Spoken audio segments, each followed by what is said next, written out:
Hey guys, welcome back. Okay, so back with another pickups, and it's for the N64 again. So as you know, in the previous video I picked up these 5. If you haven't seen that video already, there's a playlist on my channel, so please check it out and you can follow the journey with this collection this year. Yeah, so it's going quite well so far. Prices are still pretty steady, a lot of games available, not having much of an issue trying to find the games I want. And it really is, as I said in the last video, just a case of taking my time now and just waiting for the right deal to come up. Because, you know, most of the time the prices are pretty similar on any game you're looking at, but then there's the odd one that comes in that's a little extortionate. So it's just a case of waiting for the right condition and the right price. And I've managed to pick up 4 more, so I thought I'd do a pickup and just show you what I've got so far. Yeah, other than that, as I say, there's a playlist on my channel for the collection, so you can follow it there. Likewise, if you've never seen me before and this is your first time watching one of these videos, I'm collecting boxed PAL N64, Nintendo 64 games, and the only criteria I've set for myself is it must have the box, the cart and the manual. Any extra paper like precautious leaflet, reg cards, posters, etc. optional. If they come with it and you know it's a good price, fair enough, but if you're talking like 20 quid more just to get that, I wouldn't do it. I just want the manual. I'm quite happy with that. With some games like that one there, V-Rally 99, that one does come with a poster, and I waited to get the poster with it, and it only cost me an extra tenner, so I didn't mind paying that just to get that poster in there. But other than that, I'm generally just going for box, cart and manual. Right, so all that said, we have 4 great games here to show you, and I'm really happy with what I found this time round. One in particular is phenomenal. I'm going to leave that till the end, because for me that's the best pickup out of the 4. But the first game I've got for you, I talked about this in a previous video, in the last N64 video. So I mentioned that I'd come across this game on YouTube one night. It had been recommended to me, some guy playing it in America, and I was really impressed with it. So I've been trying to get a copy of it for, I don't know, about a month, 2 months now. It's just been sitting on my saved searches and I've had no success. Every copy I saw, and even now, the copies that are getting listed, they're still in really bad condition. The boxes are really beaten up. The only good thing is the price is not going up. I haven't seen it rise yet now. Of course, there hasn't been a really nice copy come up yet, so maybe that'll change things. I expect the price to be higher, but I'm hoping it'll only be a little bit higher. We'll wait and see, but I'm happy with the one I got. And it is Quake, which of course should be Quake 64 really, just like Doom 64, but there you go. So let's just take a look. The box, nice and flat, not a dip, which is nice. Pretty good around the edges, got some edge wear of course. You know, I'm looking, that's another thing I've got to say, I'm looking for honest copies that have been owned and played and enjoyed. I'm not looking for games that are in immaculate condition. So yes, so this one, as you can see there, has some wear across the bottom, nothing major. Most of these I've seen are completely worn all the way around the 4 edges. They're absolutely knackered. And they're all the same price no matter which one you buy, so I got lucky with this one. Of course, it has got the price sticker there. Now, I've tried to remove that with the label remover I've got, which is fantastic label remover. I remember I saw Nintendo Arcade was talking about it years ago, and I picked one up and it's been fantastic. It's removed every label on everything. I've tried it, plastic, cardboard, the lot. It's brilliant. Can't get this one off though. I've tried about 3 times and I don't want to try again in case I damage it, but yeah, it's a bit annoying, but I'll just leave it there for the time being. Other than that, the only major issues with this one, I'll just take the cart and the manual out. So hopefully this will show on the camera. If you can see in the corner there, I don't know if it will show or not. It might do. I think it's just there. So it's got EB. I assume that's Electronic Boutique. And likewise, the cartridge as well. It's very faded, but it's there. So if someone's had a go at getting it off, I tried as well. It's mostly gone. It's about 85%, 90% gone. I just can't get the last bit off. Now, normally, rubbing alcohol just takes the ink off a cartridge, no problem. I tried that. It made no difference. It wouldn't remove any of it at all. Then I tried some WD-40, I tried a baby wipe, nothing's working. So if you've ever come across a stubborn bit of writing on one of your cartridges and you've managed to get it off, please let me know in the comments how to do it. It would be really nice just to clean it up. But other than that, very happy with this purchase. You know, as I say, they're all knackered. I haven't seen a good box yet. This is the best one I've come across. And this will do me fine. Now, it's not an expensive game, it's worth 30 quid. So the point is, do I just hold on to this, play this, enjoy it and love it? Most likely that's what I'm going to do. If of course a copy comes up for 30, maybe 35, maybe 40, because obviously it's in better condition. It's in really nice condition, hasn't got price stickers, hasn't got writing on the manual and the cartridge. I may end up just buying that and then selling this to make some money back because I think that's quite logical. If I can get 30 for this again, and it cost me 40 to get a better copy, then it's only a tenner, so it's worth it. But for the time being, if that doesn't happen, I'm quite happy with this. I got it in a box protector, and it's great. And the game itself looks fantastic. I said in the last video, I had a video suggested to me by YouTube, a guy, something Palooza, I can never remember. I'll put a link in the description of this video for his channel. Really great channel, and he just sits in front of his TV and plays video games. It's great. And his Quake video was phenomenal. The game looks so good. I mean, I was really impressed with the graphics and the sound and the frame rate and the what do you call them, particle effects and the lighting. Really, really impressive. And he was a big fan of the PC, just like I am. So he was saying how much he really enjoys it. I thought it was a fantastic port. So when I get my N64, that's going to be one of the first games I'm going to be putting on, because I cannot wait to get stuck into Quake. Right, next one. Okay, second game is a game I don't know anything about now. When looking through the list of N64 games, there's a lot of exclusives that I've never heard of and didn't know what they were, or if they were any good. I had an idea what this was by the title, because it's pretty obvious, but I didn't know what type of game it's going to be. So I looked it up on YouTube, I watched some gameplay, I thought, yeah, it looks pretty decent, I wouldn't mind playing that. And I had a look at the prices, and they were all dirt cheap, and none of them are expensive at all. It's very easy to come by. This was probably the best copy I could find at the time, and an excellent price as well. So I was really happy with this. It has got some stickers on it, which I'm probably most likely going to leave, and I'll tell you why. So the game is called Twisted Edge Snowboarding. So obviously it's a snowboarding game. Now it's beautiful. Look at how colourful that is. How nice the box is. Lovely and flat. It's a very slight dip there. No major thing. So if you go around the edges, there's no major wear. I'll show you where the main issue is. I knew this when I bought it anyway. There you go.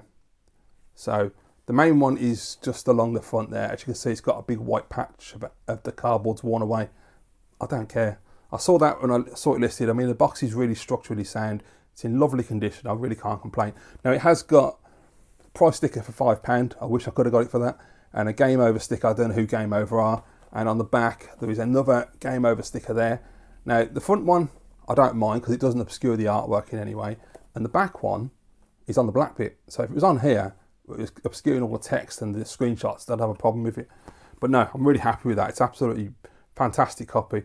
Don't know if the game's any good. From looking at the back of it and looking at gameplay, it does seem to be arcadey, like 1080, like a Tony Hawk style, which I'm really hoping it is, because that's my kind of snowboarding. I wouldn't be able to play it if it was a simulator, but we'll see. Just have a look at what we got. So we've got the manual in excellent condition, nice and flat. I think it's black and white. Oh no, it is colour. That's all right. Brilliant. Yeah, full colour manual, which is always a lovely thing. Then we've got, the only bonus we got with this one is the Nintendo precautions, which is quite big actually. It's quite thick for some reason. Cart itself in the tray, in the bag, which is nice. I love that sound on the mic when you get the bag, the ASMR sound.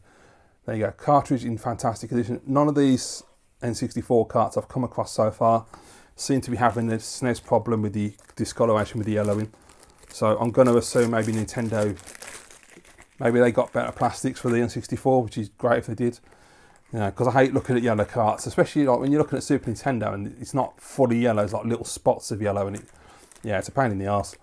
Anyway, so there you go. So that's Twisted Edge Snowboarding. So I've now got that, and I've got 1080 Snowboarding. So I don't know if there are any more snowboarding games. I'll have to have a look. I don't think there is. But I'll have a look through the list if I can get that back in the box. Never as easy as you think it's going to be when you're making a video. So there you go, Twisted Edge Snowboarding, cool box as well. This was, I'm pretty sure when I bought this, it was the cheapest and best condition copy. And I'm absolutely blown away, absolutely fantastic. So yeah, it uses Rumble Pack, and it says Controller Pack, which I believe is the memory card. So that's fantastic, and we're looking forward to that. And that was something I've learned about the N64. I never knew about the memory card, how some games don't save on the cartridge, you have to use the memory card. Which I suppose is a good way, and a good thing in a way, because obviously the battery backups on these cartridges eventually need replacing. I mean, the SNES ones seem to have lasted really well, so maybe they last longer than you think they will. But yeah, not having that option, just having a memory card is probably an easier and better option. Right, so that's Twisted Edge. So that's two great games to start with. Now these next two are fantastic. Both games I really enjoy. The last one, I'm absolutely blown away by. I did very well, got a very nice deal on the last one. But first up, I won an auction about a week ago. So that means nothing to you, because when you watch this video, it'll be in the future, so it doesn't matter. But yeah, I won an auction. I'm not a big fan of auctions. I do prefer buy now.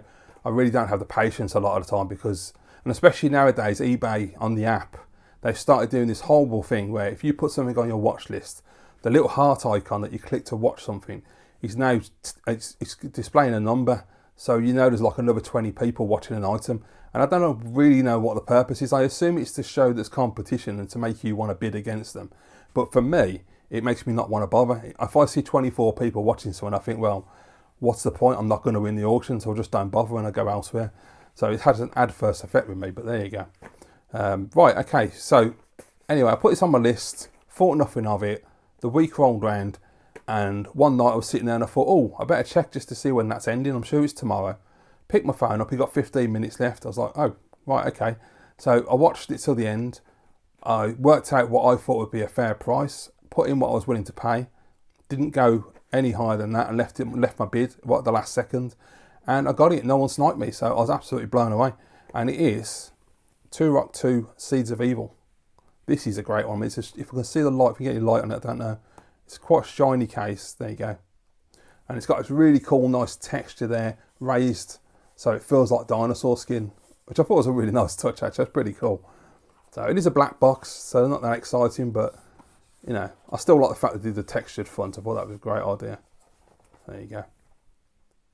And all the screenshots, yeah, so really nice. This one uses the controller pack, which, as I say, I think is the memory card, the expansion pack, and also the rumble as well.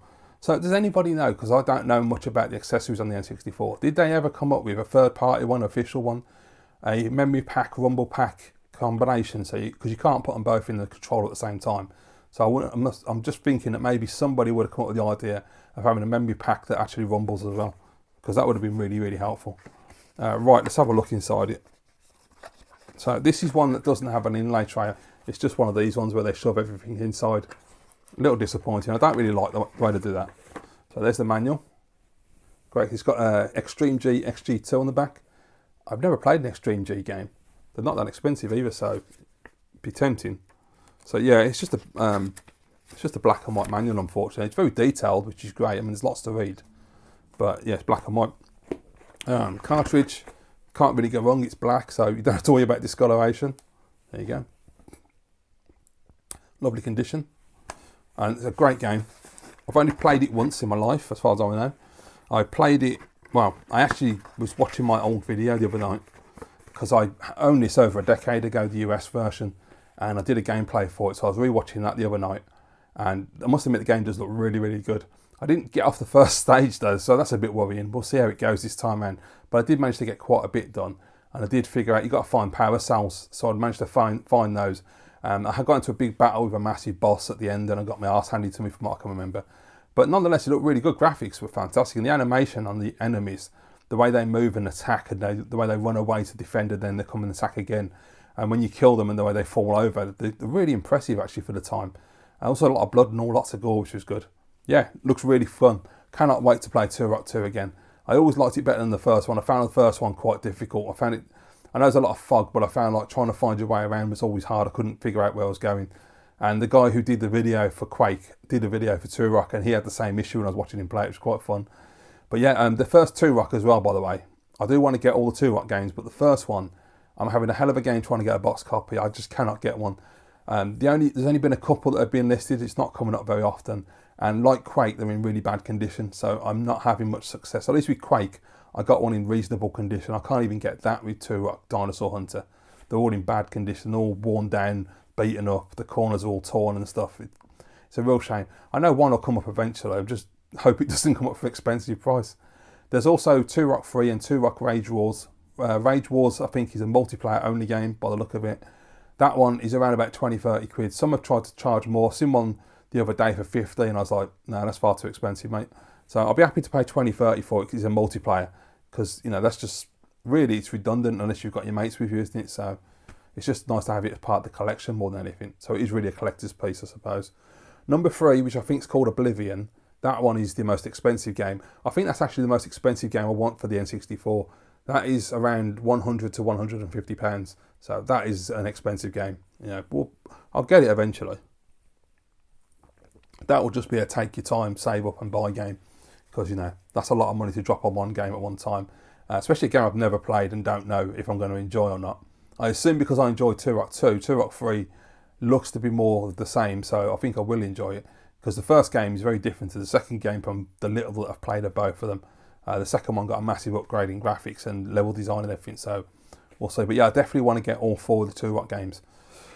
Okay, so there we go, 3 great games. Now the final game, the 4th one, is a phenomenal game, highly regarded on the system, one of my personal favourites from one of my favourite series of games.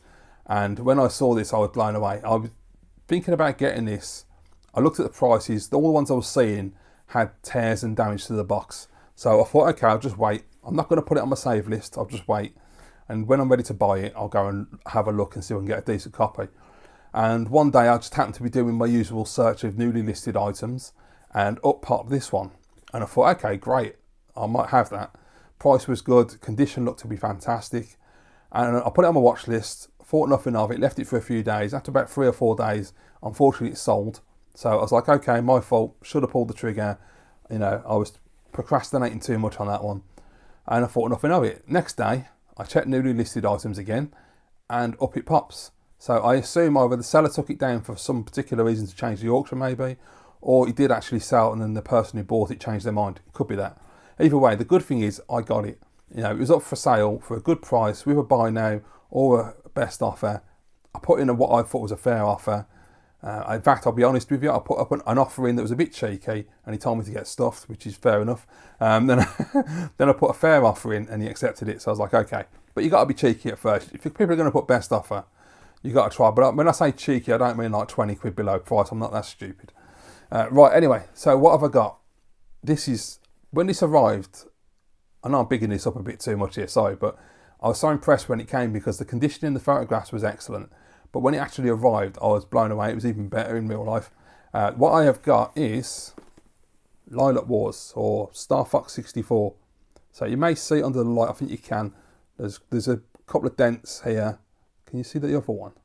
There's no. Oh, hang on. Yeah, and there's one there and one over there. But they're only dents. They're not tears. There's no damage to the box. The box is, you know, look at that. The artwork's great. I mean, it's simple but fantastic. But it's in lovely condition. Look at this, completely flat. No wear.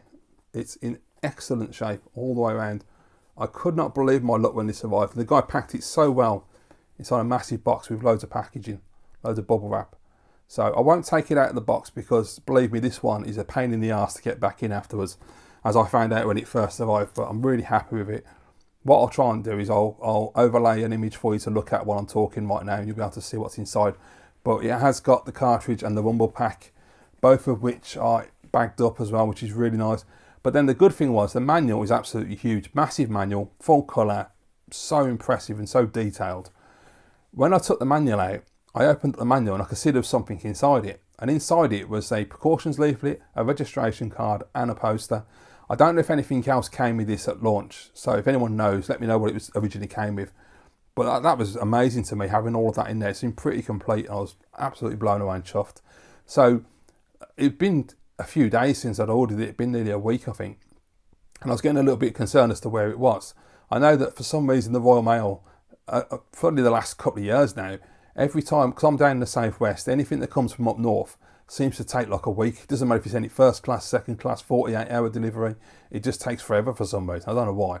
Whereas anything down here or from London way, any further down south, that gets here no problem within a few days. But up north, they just don't want to send anything down here for some reason. Very strange. So I've messaged him and I said, oh, you know, it hasn't arrived. And he hadn't provided any tracking number or anything. No, sorry, I was speaking of a different seller. He had provided a tracking number. And I said, look, there's nothing happening with it. You any idea? Has it actually been dropped off at the parcel shop? And he's like, yeah, I dropped it off a few days ago. So I was like, that's strange. So he asked me, obviously, to let him know when it arrives. A few hours later, I get a knock on the door, and there it is. So that was a bit of luck. So anyway, I messaged him. I said, oh, it's arrived. Thank you very much. All that. Lovely condition. Really happy with it. He wrote back and told me a little story. Now, I don't know, obviously, how true. This is just what the seller told me. But he said he got this, and he was also selling Mario 64 in immaculate condition as well. And he had, in fact, I think he's still got, I don't think he's sold yet, Return of the Jedi and Empire Strikes Back, both for Super Nintendo, also mint, immaculate copies. And he said he got all 4 games from a guy who got them from his brother, and he said that his brother never even played Lilac Wars, which I got a question, because why is it open? You know, I mean, you would, wouldn't you? I mean, obviously the bloke who's just sold it to me probably played it, but I don't know. I'm always a bit sceptical of people saying things like they never played again. Why would you buy a brand new game and never play it? That seems a bit odd. But nonetheless, I don't care. The condition is phenomenal. The box is excellent. The paperwork's excellent. The cartridge and the Rumble Pack have their bags and they're in mint condition. I mean, absolutely blown away by it all. As I say, I love the game. I'm a huge Star Fox fan. Star Fox on the SNES, or Star Wing as we have over here, is one of my absolute favourite 16-bit games. One of my favourite games of all time, in fact. Always one of my go-tos when I'm playing SNES. And I played Star Fox 64 for the first time when I first started doing YouTube videos, when I picked up, I think it was the American version. I know I've had the American and the Japanese and the PAL before. But yeah, really chuffed. So what a great addition to the collection. So that's 4 more to the collection. I hope you like this as well, by the way. I thought it'd be a good idea. Instead of just having them sitting there, spines, it's a bit boring for you when you're watching the video. So if you've got all of them laid out, you can immediately see what's in the collection already. So in the next pickup video, these 4 will be on here as well. And then anybody who hasn't seen the first 2 and just happens to come across the 3rd video will see the collection that's already grown. There you go, guys. So thank you very much for watching this. I hope you've enjoyed it and you found it interesting. Let me know your thoughts on the games. Let me know your thoughts on the Nintendo 64, of course, down in the comments below. As I said earlier at the beginning, there is a playlist on my channel for the whole collection. So as the videos get posted, they will go in the playlist and you can follow the whole collection as I post them. Thanks for watching, guys. I'll see you next video.